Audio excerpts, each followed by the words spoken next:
What is up, YouTube? There's gonna be no face cam for this one because honestly, what is showing on screen is not going to be important. I'll just be populating some of the things regarding the Imprint circuit while I'm farming on my new free-to-play to Legend account. And honestly, this is not going to really be a video, one of those videos where I ask you to like and comment and whatnot, but I do want to hear your thoughts in terms of what you think about the Imprint circuit, and the Glory coin system and everything from Smilegate, because I know there's a lot of backlash right now from the overall public. And honestly, I can share a lot of the same sentiments with some of the public, but I wanted to make this video to just bring awareness to the issue at hand and also just kind of get the public opinion to see what people think, because I'm well aware that in the Twitch and content YouTube creation kind of you know atmosphere, or where whatever, it's a niche community, right? People on Twitch often are not going to be on YouTube and vice versa. People on Reddit are not going to be on Stove and vice versa. And so I don't want to have any type of division or anything like that. But let's jump right into it, right? Imprint circuit is kind of troublesome. It's kind of worrisome because, obviously the 90% effectiveness that you see on screen, reducing from 15 to 10%, I don't really have that much of an issue for this. Reducing 15% in PvP is obviously not a bad thing. And the general sentiment I feel like is, removing 15% from PvE makes a lot of sense, right?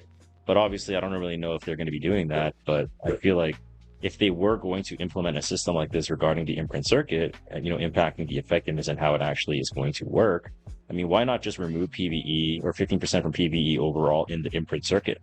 I think it'll be helpful for a lot of people that do Hall of Trials in terms of optimizing their runs, even for like Advent or Expedition and so on and so forth, right? Even though these modes are relatively solved, but lowering the cap and making sure that debuffs land will be very helpful in that regard, right? Now, looking at the overall damage reduction, I think this is very strong for turn 2 and standard players all throughout, but mainly just for any style, right? I don't think this is only limited to just strictly turn 2 or standard players, but they will benefit the most for the most part, right? Think about the tanks and the soul weavers and the artifacts that will keep you alive longer, right? Things like guardian ice crystals, right? Stacking along with this is very, very strong.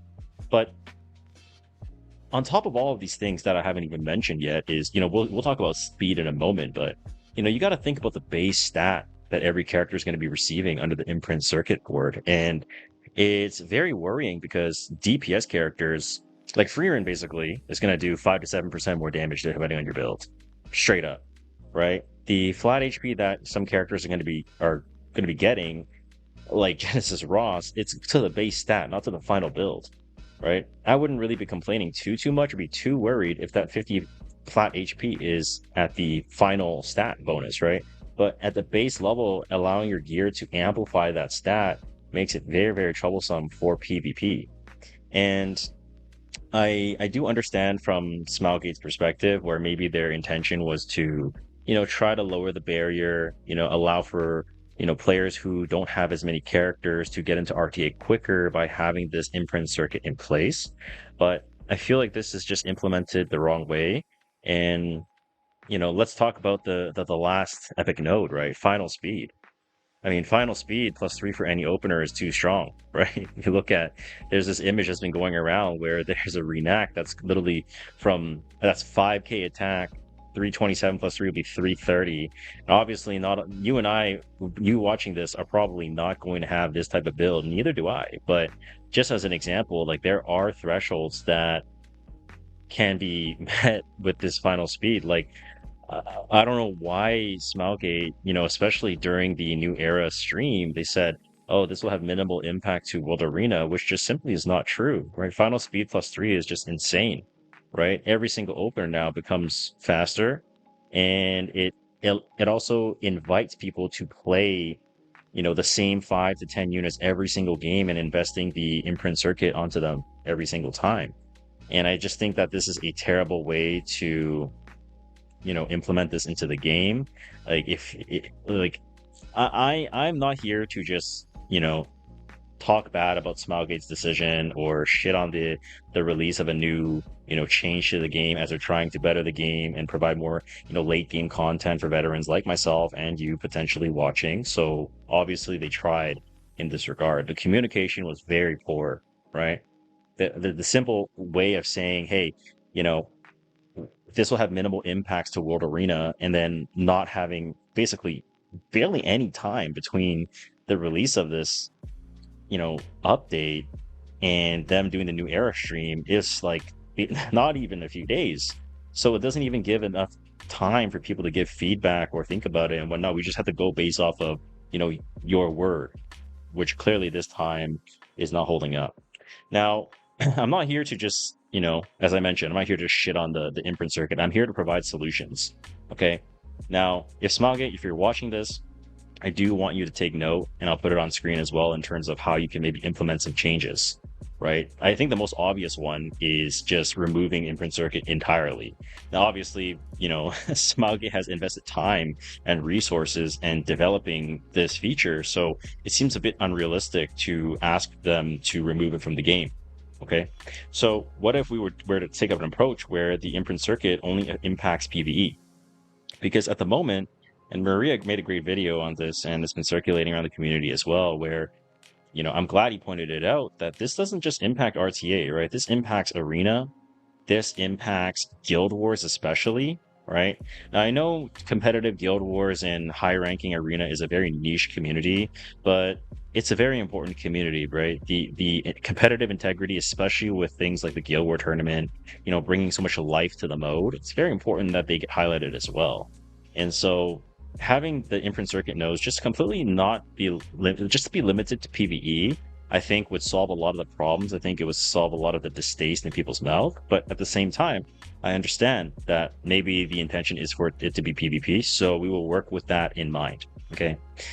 My one of the things I would suggest is, how about changing the final speed epic node to like a base crit chance or crit damage, right? Let's say you can add like 5% base crit chance to a specific unit. Maybe even let's, move the goalpost and say 10% crit chance extra, right? This is going to allow people to actually come up with builds that can have more damage or more speed, or bruisers will have, more leeway to make even bulkier, right? Look at Nodos. Right now, he only needs 50. That can drop it down to 40, allocate that gear score into other stats potentially, and I think this could be like a happy medium, because I think I speak for majority of people that our issue isn't so much about the CD cap, the effectiveness, and the damage reduction, but mainly it's the final speed, at least for me, and the general sentiment that I got from today's stream and from the community overall is the final speed is the biggest, it's the nail in the coffin, right? It's the nail in the coffin indefinitely. So maybe looking at reworking that to maybe just providing base crit chance, I think it could be interesting. And obviously we already talked about the application of free stats only being applied to PvE, maybe removing 15% or something like that. But how about limiting final speed to just 3 or 4 stars only, right?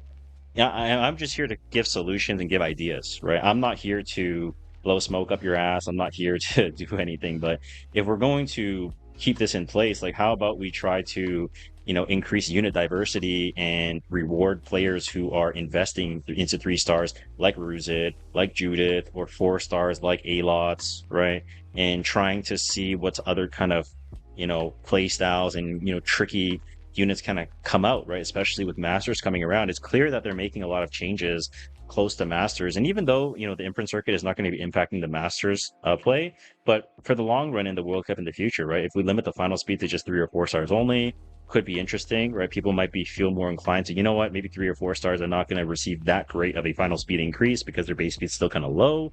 So maybe they'll just place it onto like other characters that can better benefit from like the crit damage cap or whatever, right? Now, another workaround that I can suggest is maybe limiting 1 hero per class for the imprint circuit. So maybe like each one you could have like 1 thief, 1 knight, 1 soul weaver, 1 warrior, whatever. Like any 5 works. Obviously there's more than 5 classes in Epic 7, but just whatever you want to do, right? I think you can kind of go about it and just have 1 hero per class to benefit from the epic nodes. I think is kind of a happy medium. Obviously if you're putting 1 thief in, it's Renac, but it does allow people to kind of, get higher base speed on particular characters.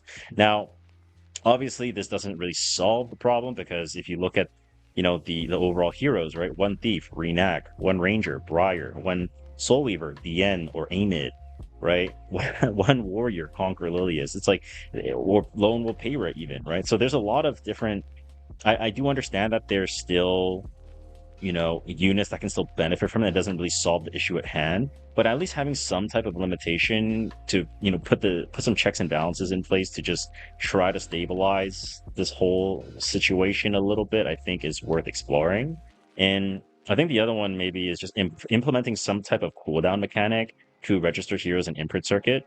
And this would obviously prevent heroes from being swapped in and out without penalty.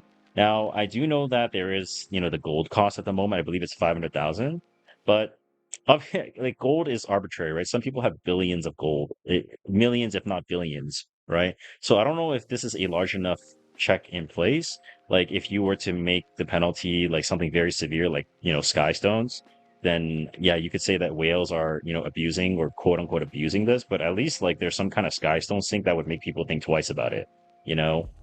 Maybe something because right now there's just nothing in place to for any checks and balance whatsoever, right?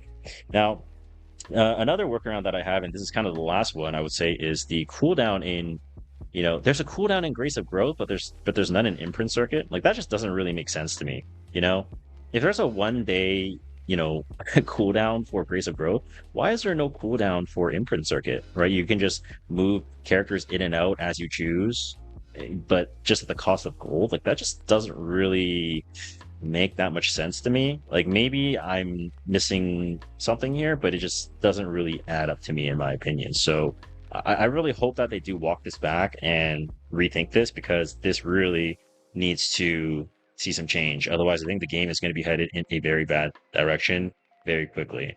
Okay. Now, moving on from here, I do want to quickly talk about the glory coin situation in Epic 7. Now, obviously, some of you guys are aware of the milestone of radiance that you can kind of see on screen, and the veteran players are really getting very shafted, right? Obviously, the new players are getting huge benefits of this, and some of the general complaints from players is that chests are up to MLTU, which means like from Lost Aronka onwards, the ML5s are not available, right? Like ML Aria, like ML Tenebria, Scales, etc. Right? Now, I personally do not have that much of an issue with that, just simply because of the fact that, look, like eventually, when some type of reward system like this comes out again, they're gonna include Veronka, and then they're gonna include Tene, and they're gonna include like so. It's just as more units come out and as the game progresses, it will not always be at MLTU, right? We've already seen this happen from the past. So this I'm not too worried about, but I do hear people's complaints about this, kind of limitation, right? And new players obviously being able to select one of 3 5-star Moonlight heroes is like very great for new players because it allows them to not collect dupes that are useless. It allows them to, fully take advantage of, how to want to build my account, right? Maybe I'm only getting a bunch of tanks, I'm getting made Chloe and stuff like that, then you're going to play a more standard turn 2 Harsetti style. Or maybe you're getting all these like cleave options and you're farming Otherworldly Wyvern and you're getting the speed gear and you want to cleave, you want to play that style, then you can, build your roster in that way, right? So I think overall it's very good for the new players, but veteran players are feeling very shafted because we don't get the option of choosing one out of the 3, number one. Number 2, if you already own that Moonlight 5 character, you don't get the option of keeping that character as a dupe, which is kind of absurd. Because for me, I have 2 Atywins, 2 Illinevs, 2 Euphines, 2 Bellions, so many duplicate, 2 Harsettis, 2 Zeos, 2 Arby's. Like I have so many dupe ML5s, and I think Smilegate really missed the mark here by not allowing people to choose whether they want a dupe character or the coins. They just said, you don't get to decide, we're choosing for you, and you're getting the coins. Now, obviously the Glory Coin shop is quite good. It has a lot of good rewards. It's very rewarding, but I just think that players should be at least given the choice and that this should have been communicated in advance. The fact that it was not communicated, so we just kind of find out upon release, leaves a very bad taste in our mouth, right? Because it feels like, wow, new players are getting all this shit. Veteran players don't get anything. What's the point of even playing the game, right? New players are getting limited heroes that we had to pay money for. New players are getting all these rewards, and we're just getting shafted, blah blah blah.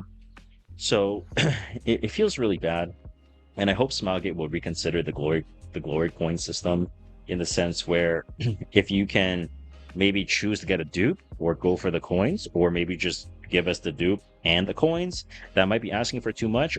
I don't know, but I just think that there needed to be better communication, and it should be a little bit more fair in that sense for the veteran players to decide one of the three, and not just you get what you get, and if you get a dupe, too bad, so sad. Like, it's just obviously, like, it leaves a really bad taste in everybody's mouth, right? It just kind of feels like a slap in the face. And I don't know. I totally can feel the frustration from other players. Obviously, I would be feeling it much more if I myself, as a competitive player, didn't have the dupes that I already have built, and I'm in that situation where I want to build a dupe, like a second Luna, for example, one slow, one fast, and I just, that option is not available to me. Like, it just feels really bad, right? It feels really bad overall. So I'm not happy about that. Last topic is going to be the shop. Now, the shop, I think the UI is kind of ugly. I will just straight up say that first.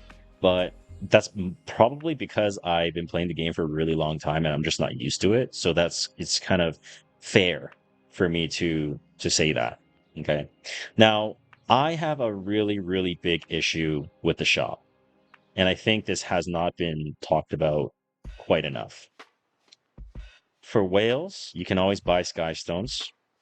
Previously, you are able to buy leaf packs.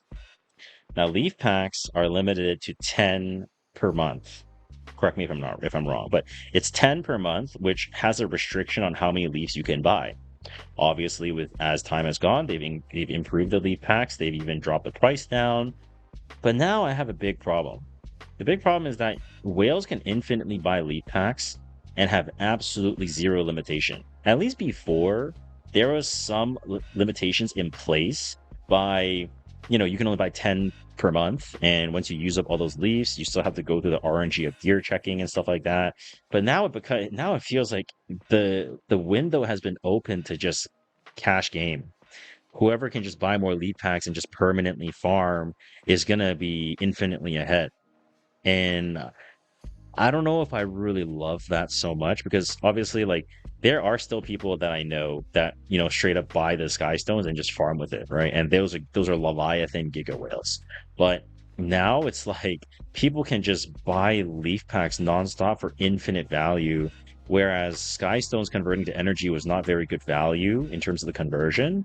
So now it's like, what happens to all of the players that have been managing the resources very well and playing optimally and going hard? It just seems like people who are playing longer are just getting shafted more and more. And I think this, like, the veterans are really feeling the brunt of the new update and the new release. I don't know. I really try to stay neutral when these types of updates come out, and I really try to think about it from a business perspective. And I don't want to, put too much judgment and, negative things or thoughts onto Smilegate. But this is really not it. And I really hope that they rethink this, and I hope they hear the feedback and they want to, guys, if you have something you want to say, leave in the comments below. Okay. I'm more than happy to forward your guys' thoughts and opinions on this matter. And I already am going to, and I already am. So please, please, please comment on the video. Let me know what you think. DM it to me. Post it in. If it's not on this video, tell a different content creator. I think this is something that we as a community will have to kind of voice our concerns about, so that we can hopefully see some change. That is all. Thank you for watching and listening, and I'll see you guys on the next one. Take care. Bye.